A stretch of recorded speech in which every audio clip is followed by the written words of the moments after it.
Everyone, welcome to gate academy. आज के इस सेशन में हम हमारे असाइनमेंट नंबर 13 के सॉल्यूशंस को जानेंगे और ये देखेंगे कि यहाँ पे हमारे पास जो क्वेश्चंस थे उन्हें हमें किस तरीके से अटेम्प्ट करना था। एक बार डायरेक्शंस पढ़ लेते हैं फटाफट से ताकि हम इसे एक बेहतरीन वे में सॉल्व कर सकें। In the following question, 4 or 5 alternatives are given for the idiom or phrase given bold in the sentence. Choose the alternative which best expresses the meaning of the idiom or phrases. ठीक है, तो यहाँ पे अगर हम हमारे पहले question की बात करें तो पहला क्वेश्चन है क्लोज फिस्टेड पर्सन। यहाँ पे हमारा इडियम क्या है या फिर फ्रेज जिसे हम बोल सकते हैं, यहाँ पे वैसे ये इडियम है, इसका मीनिंग क्या है? क्लोज फिस्टेड पर्सन का ये मतलब होता है कि जो भी पर्सन, ऐसे क्या होता है जैसे इकोनॉमिकल पर्सन हो सकता है। जैसे मान लेते हैं कि आपकी फैमिली ने, मतलब आपके फादर ने आपको 100 रुपए दिए किसी चीज को लाने के लिए, सब्जी लाने के लिए आपको 100 रुपए दिए, बोला कि थोड़े बहुत की सब्जी ले आना और बाकी का धनिया ले आना। लेकिन आप क्या है, आप थोड़े एक्सपर्ट निकले, ठीक है, आपने क्या किया, आपने धनिया फ्री में ले लिया, तो जो सब्जी आपकी 100 की आनी थी वो आपकी 80 की ही आ गई, राइट? 80 रुपीज की आ गई, तो आपने यहाँ पे 20 रुपीज क्या कर लिए, सेव कर लिए। अब आप यहाँ पे क्या कहलाओगे? आप इकोनॉमिकल कहलाओगे। आप क्या कहलाओगे? आप यहाँ पे इकोनॉमिकल कहलाओगे। और अगर आप इकोनॉमिकल कहलाओगे तो इसका आप सिनोनिम देखो, तो सिनोनिम आपको कहाँ मिल रहा है? ऑप्शन नंबर सी में मिल रहा है। कहाँ पे मिल रहा है? ऑप्शन नंबर सी में मिल रहा है। तो इसका करेक्ट आंसर भी क्या हुआ? करेक्ट आंसर हुआ आपका ऑप्शन नंबर सी। ठीक है, इस तरीके से हम यहाँ पे हमारे इडियम्स को याद करने की कोशिश करेंगे, छोटे छोटे से एग्जाम्पल्स लेके समझने की कोशिश करेंगे कि यह इडियम्स आखिरकार क्या बताना चाहता है और इसको हम लोग किस तरीके से समझ सकते हैं। ठीक है, आई होप आपको ये पहला जो हमारा क्वेश्चन है वो समझ में आया होगा। अब चलते हैं हम हमारे नेक्स्ट पे और देखते हैं कि हमारे क्वेश्चन नंबर 2 क्या बता रहे हैं। Okay, put on airs. Put on airs का मतलब होता है हवा में उड़ना। अब जैसे अभी अगर मैं यहाँ पे पूरे लेक्चर में इंग्लिश ही बोलती रहूँ या फिर थोड़ा सा एक्सेंट चेंज कर दूँ तो आधे लोगों को लगेगा यार मैडम तो हवा में उड़ रही है। ठीक है, तो इसी तरीके से यहाँ पे हवा में उड़ने जैसा क्या मतलब है? जैसे यहाँ पे क्या है, वो अपने न्यू फ्लैट में शिफ्ट हुए तो वो क्या है, वो ऐसे प्रेजेंट कर रहे हैं, मतलब कैसे, जैसे हवा में, इस तरीके से कर रहे हैं। तो यहाँ पे ऑप्शन कौन सा फिट बैठ रहा है?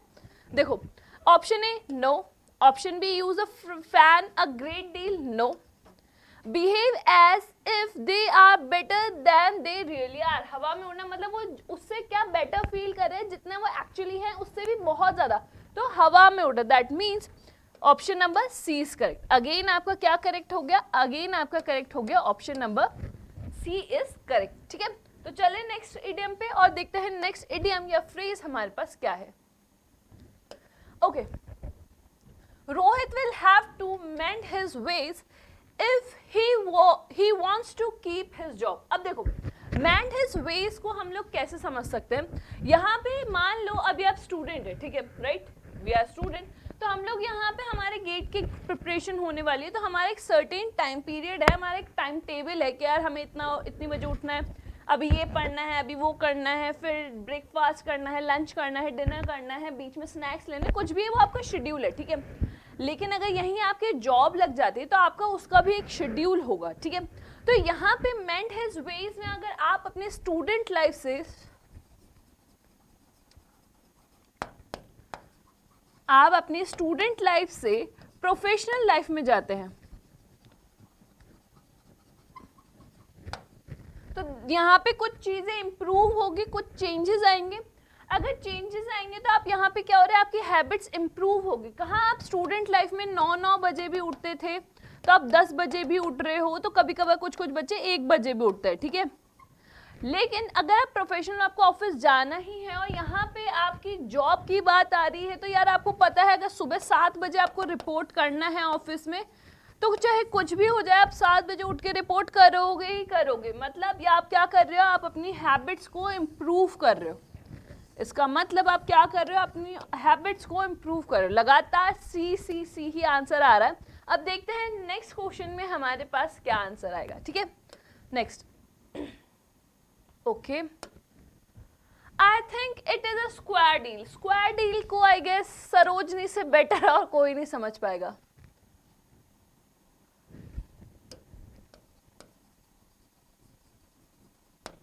सरोजनी मार्केट के बारे में हर किसी ने सुना होगा। सरोजनी मार्केट में क्या होता है, सरोजनी मार्केट में हमें अच्छा खासा डिस्काउंट मिल जाता है, ठीक है। तो मतलब हम वहाँ पे अच्छे से बार्गेन भी कर पाते हैं। अब जैसे मॉल में जाके बार्गेन किए कभी कि यार भैया नाइकी के शोरूम पे गए, एडिडास के शोरूम पे गए, भैया यार ये क्या 5,000 का शूज़ दे रहे हो आप, 2,000 में दे दो, 1,000 में दे दो, ऐसे कभी किया है? नहीं। लेकिन हम लोग कहीं बाहर जाते हैं, लोकल मार्केट में जाते हैं या फिर लोकल शॉप्स पे जाते हैं, तो वहाँ पे बार्गेन करते हैं, मतलब स्क्वायर डील। तो यहाँ पे आंसर क्या होगा, आंसर होगा आपका option number A, a fair bargain. यहाँ पे क्या करेक्ट होगा, आपका करेक्ट आंसर होगा option number A, a fair bargain, ठीक है। चलो नेक्स्ट क्वेश्चन देखते हैं कि हमारा नेक्स्ट क्वेश्चन हमारे पास क्या है और उसको हमें किस तरीके से सॉल्व करना था। Okay, he has a very nice manner but you would better take what he says with a grain of salt। With a grain of salt का मतलब है कि अगर कोई किसी चीज़ पे वैसे डाउटफुल होता है ना, मतलब कोई कुछ बोल रहा है लेकिन हम उसे अच्छे से सुन तो रहे लेकिन हमें क्या है उसमें थोड़ा थोड़ा डाउट है, ठीक है। A grain of salt, a grain of salt का मतलब क्या होता है, हम उस चीज़ को बहुत अच्छे से सुन रहे हैं। अगर जैसे लेट सपोज कि अभी यहाँ पे मेरे पास कोई खड़ा है, ठीक है, मैं उसकी बात बहुत अच्छे से सुन रही हूँ, बट अगर मुझे उस पर कोई डाउट है और उस पर मुझे कोई इडियम यूज़ करना हुआ तो मैं ये वाला इडियम यूज़ कर सकती हूँ। That means to listen to something with considerable doubt, या फिर आप इसे कह सकते हैं डाउटेबल या फिर डाउटफुल, ठीक है। आपको जिस पे डाउट रहता है उस पर आप कर सकते हैं। तो यहाँ पे भी आंसर क्या हुआ, आंसर हुआ आपका ऑप्शन नंबर ए।